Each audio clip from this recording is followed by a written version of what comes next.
You want to know something insane?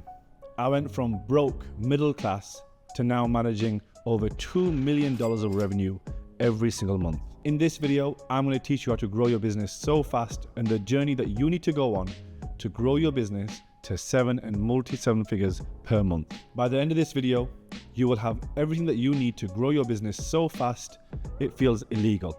Let's get into it. The first principle is that you need to master taking people's money. Right now, I believe I'm one of the best salespeople out there. I'm able to sell service for tens, if not hundreds of thousands to multi-7 and 8 figure business owners. But it wasn't always like that.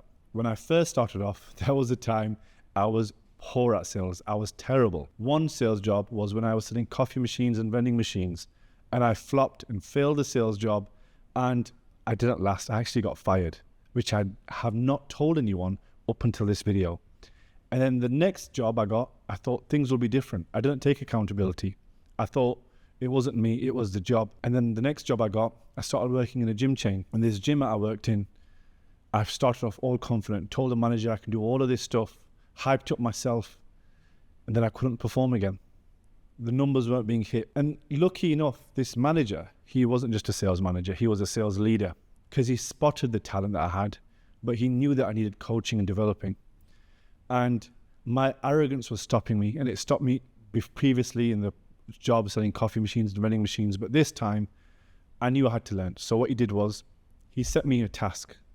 He said, I want you to go across the gym. So it was a gym, and he said, I want you to go across the gym and find out that guy's name, and I want you to find out where he went to university. I thought, what's this got to do with sales? How is this gonna help my sales? So I went, I followed, I thought, you know what, I'm gonna trust him. I approached the guy and I said to him, I just tried to ask this question. I just couldn't find my way around. My questioning wasn't very good. And I actually exited the conversation. I just asked about his training and kind of left. So then I went back to the manager and I said, I just couldn't get it. I just couldn't find a way to ask the question. I just wasn't sure how to ask. And he said to me, the way you ask is by being their friend, is by truly getting to know them and being genuinely interested. So then I went back and I found another guy on the gym floor, and I thought, I'm gonna find out where this guy went to uni. And I just imagined I'm gonna be his friend. And this is where the friend frame comes in.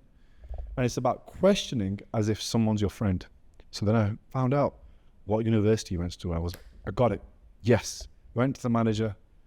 And you know what this manager did? He went crazy. He celebrated. He gave me so much positive affirmations. He told everyone how amazing it is that I did this thing. He made me feel incredible. And that was my first lesson of coaching, but I didn't even know it. I was being coached, and I got coached to ask good questions.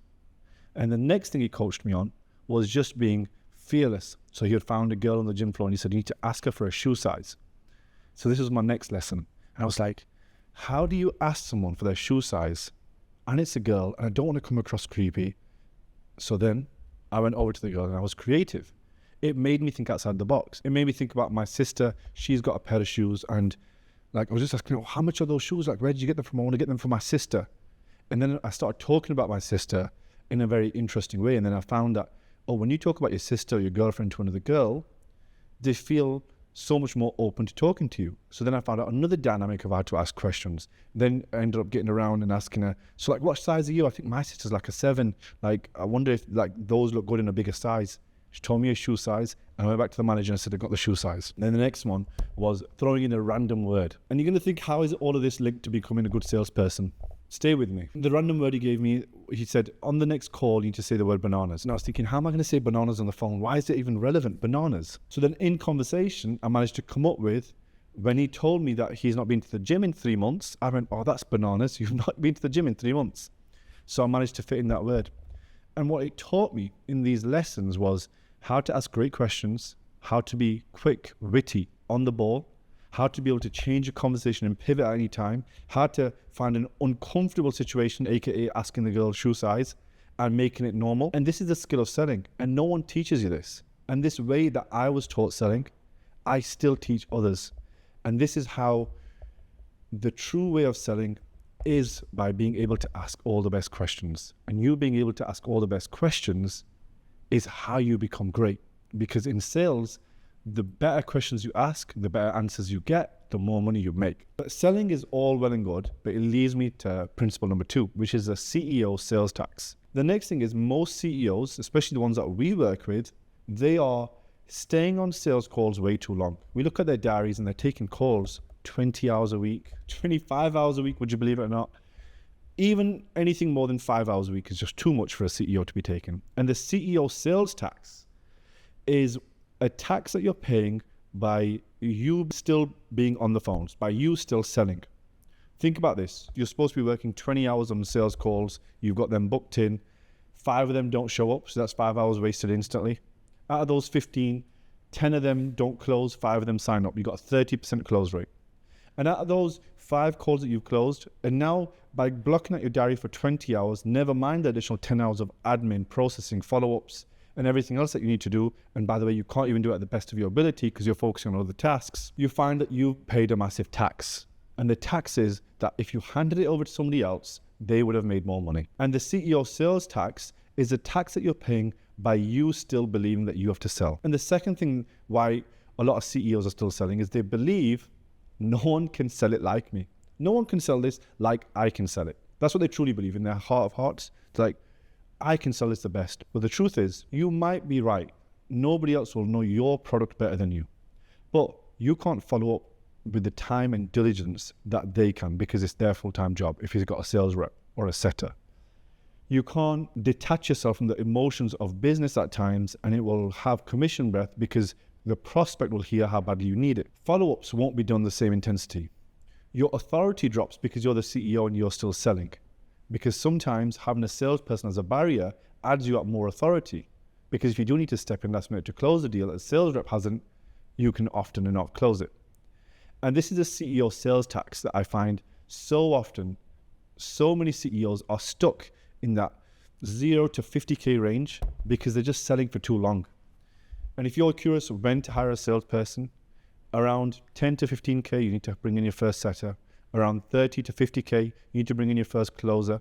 Around 80K, you now need to be off sales calls completely. Maybe the odd high ticket deal. Around 120K, you need a sales manager or a sales lead being introduced. 200K a month, you need to be off sales calls immediately and a sales manager implemented. And this is the method that we've now implemented to all of our multi-7 and 8-figure sales teams, which we're running some of the biggest sales teams in the space. We're consulting some of the biggest guys and we're actively running sales teams. We have a fractional side and consulting side, and from all the data that we collect, we know the CEO sales tax is what kills the business and stops most CEOs getting past that 20, 30K mark. Even some CEOs 50K, because they're just holding on to sales way too much. And the truth is, when you come off sales calls, you can actually focus on the product, because that product-led growth, making the product better or making the marketing better, you can't do because you're spending all your time selling. And let's say you're running Facebook ads, you need to be making more ads because that creator gets fatigued. Let's say you're making organic content, you need to be making even more of it to grow your brand. Let's say you're doing fulfillment, you need to be able to get CSMs, consultants, whatever the business is, you have to be off sales calls because you can't serve the rest of your business because you're still in that monotonous cycle of continuously selling, and you've got to be off that. And as soon as you're off it, then it's principle number 3, because that brings me to the sales leadership. That's the first time now you become a sales leader, because now you have sales people to manage. So now that you've progressed onto the stage where you've got sales people, all the setters and closers that you're managing, they need to be driven. They need to be driven by someone. They need to follow a true leader, and a true leader knows not only how to tell someone, but you can show them. And showing them, teaching them, quality control, being able to listen to their calls, coach them, develop them, you need to be able to become the right leader. And for you to become the right leader involves a lot of internal work. When I was working in a sales office, the first time I became a sales manager, it was, I think, back in 2017. And I inherited this team that I was already a membership consultant, so I was selling with them. And now I've been promoted to sales manager, so there's 4 of them. I've been put in charge of managing these people that I was originally their sales rep with them. And instantly, I felt like I had no authority. I wasn't performing. The general manager of the gym came to me and went, "The team's not performing. You asked for this role for 6 months. You begged us for it, and you said you can do it, but you're not doing it." You know, I went home that day thinking like, I thought it was going to be easy. I thought all I had to do is tell people what to do. And I remember just feeling like I have no control over these 4 people, because they don't want to do it. They come late. They don't want to listen to me. I feel like I've got no power over them. And then I went in, and the first week I thought, maybe I need to raise my voice. Maybe I need to be more assertive. You know what happened? One guy said, you're not going to speak to me that way. And he walked out. He walked out, and he was right, because I thought, he's not listening to me. Maybe I need to be more assertive and shout or raise my voice and be louder. I thought that's what a leader is. That's what a manager does. But it wasn't. Eventually, I ended up reading books by Brian Tracy. I ended up listening to Simon Sinek. I ended up listening to great leaders. And I learned this amazing lesson. My job was to remove obstacles out their way. So I saw one of the sales reps was having trouble logging on the computer downstairs. His login didn't work, so he had to always use somebody else's. And then he had to always change commissions around later on, because the commissions were logged to her account, and he was just making his life hell because his user didn't work, and it didn't work for months. So you know what I did? I quietly called the guy from IT. He said, raise a ticket. So I made friends with him. I did him on Facebook. I ended up making friends with him, messaging him, telling him that we're working at the same company. Ended up talking to him, becoming his mate. After around 3-4 days, I said, hey man, can you just do me one favor? This guy's like been wanting to change his username, but the password, for some reason, he's asked for it to be reset, and every time the ticket won't get raised, it doesn't get done. And he's been waiting, and he's raised a complaint 3 times. Don't worry, I'll do it for you now. He did it for me. So I went to the sales rep and went, hey man, and I made it sound like I did it. I went to the sales rep and I said, that login, I've sorted it for you. I've done it for you, mate. Now you can just go log in. He logged in. He came upstairs and celebrated. He said, you did that. He just publicly said thank you to me. And that was a big deal because this guy had a big ego. So I learned by removing obstacles for people, they will not only appreciate it, but they'll make more money. He made more money, then I made more money as a manager. And I learned my job as a leader was to remove obstacles from people. But then I also learned I now need to stop being selfish as a salesperson, because I was a great sales rep. I became the top salesperson for 2 years. But then I learned that I couldn't be selfish anymore. I had to let go and be personable. Because the skills that made me an amazing sales rep were not the skills that were going to make me a great sales manager, because I needed to learn to be a coach. And a coach is personable, understands them, gets in their mind, gets in their emotions, understands what they're going through. And that took me a lot of understanding to be able to finally understand, to get people to perform for me. I have to be able to care about them, genuinely get to know them, genuinely know them on a level that is their best friend. And then the tables started to turn. They started to come to me for everything, because they knew I was willing to help them. They knew I would remove obstacles. I was a go-to guy. They can develop their skills. Their close rates went up. They were making more money. And when you make someone make more money, and it's because of the actions that you told them, because of the advice that you gave, they will now trust you and they will listen. You have to prove it. You can't just tell people. And that was my big lesson as a sales leader. And only when I learned how to be a sales leader was actually by failing continuously, having resistance from the team, and then finally learning on how to do it. But then it brings me to principle number 4, which is a sales manager scam. And the sales manager scam is your job as a sales manager is not to be a manager, it's to be a coach. A great sales manager is a great coach. All the sales manager does is coach and develop people. He coaches and he develops. That's it. Just that. And when you get in the mindset of a sales manager becoming a sales leader, and that gap is truly coaching someone. It's about getting to know them on a level and coaching them. Let me give you an example.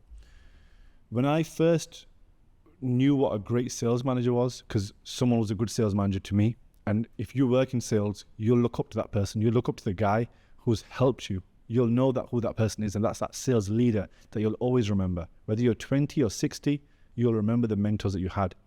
But the sales manager scam is where you think a manager just needs to tell people how to behave and how to upskill. But you just have to learn to be a coach. And a true coach is like a sports coach. And the mindset of this coach is you're either on the team or off the team. It's a sports team. Your sales team is a sports team. Let's say there's a sales team of 4 people, setters, closers, sales reps, whatever it is. That sales team, if they're not hitting numbers, if they're not playing, they're not on the team, they're on the bench. And the bench, if they're not on the team, aka means that they're not probably performing or not on the best quality calls. And you have to be able to understand that the best salespeople are a part of a sports team, and your job as a manager is to continuously drive their performance. And I just want to give you the last point before we finish today. And if you like this video, comment below if this video has been useful for you. Go down, comment, tell us what's useful to you. What have you taken away so far? And I'd love to hear it. But just to tell you, you're not bigger than the team.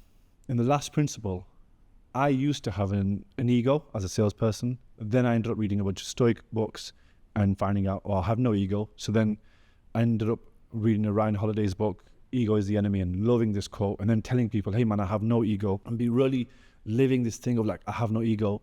But then there was a time 1.5 years ago, 2 years ago, that I thought, people don't know how good I am anymore. Because I went from one side of the scale, from an amazing salesperson, to all the way on the other side of the scale, to just having no ego, and then just being egoless because of the kind of the material I was consuming. And then now I've kind of like found a middle ground and started to understand what ego is. Ego is your self-worth. It's your self-esteem. It's your own value that you put on yourself. And you need to have it at a certain standard. You need to know how good you are. You need to know what you're good at. So think to yourself, what are you good at? There is something. You have one skill better than the other. It's okay to have an ego about it. There's a difference between narcissism and ego. And ego is your own self-worth, self-esteem. And if you can truly keep your ego at a good standard and understand how you can use your ego, you can then understand the difference between arrogance and ego. You can then use your ego in a positive way, not in a braggadocious or an arrogant way. Arrogance is completely different. And most people mix up arrogance and ego. And you not being within the team, you're able to have an ego, but your ego will allow everyone to win. It doesn't mean that someone is to lose. It doesn't mean that you are better than someone. And this is why a lot of salespeople and CEOs and sales managers, they kind of get confused between ego and not being a part of a team and developing a team and being a part of one team that can all grow and win together. A great team can win with a lot of egos inside it. My job as a sales leader is to build something so big and a vision so big that other people can win. So I can hire people with great big egos, but they can still within my company because my ego doesn't need to compete with theirs. And the last point is, you can believe in your own ability, but you're not invincible. Eventually, business will go so well. It's been going so well for us. You can start to believe you're invincible. Hormozi talks about it where he started to open a software company and a supplements company. He said he should never do it. And I see it all the time. You believe that you're invincible. Remember, you're not invincible. You're just a man. And you're just a guy. And you'll finish with nothing at the end of the day. When everything is finished, you're going to have nothing. And I truly believe that. I say often, I will lose everything one day. I will have a big fall. I'm growing my brand right now. Maybe something will happen and my brand will go. Maybe my reputation will be hurt. Obviously, we don't want these things to happen, but they can happen. And you have to be able to want success and really want it and have a determination and a relentlessness, but then not hold it so tight that it stops you from truly becoming great. And someone who's great is not scared of failing, because as you know, everyone who's good has failed many times, just like I have, and the stories that I tell you in this video. And there you have it. These are the principles to grow your business so fast, it feels illegal. And there's one big difference between people who watch this video and are going to get success, and there's people who implement. So put in the comments what you're going to implement and then go do it. There's no reason for you to think about more things, watch more videos, consume more things. Maybe you'd like to watch this next video on that comes up on the screen, but remember to implement everything that you watch in this video. I'll catch you on the next one.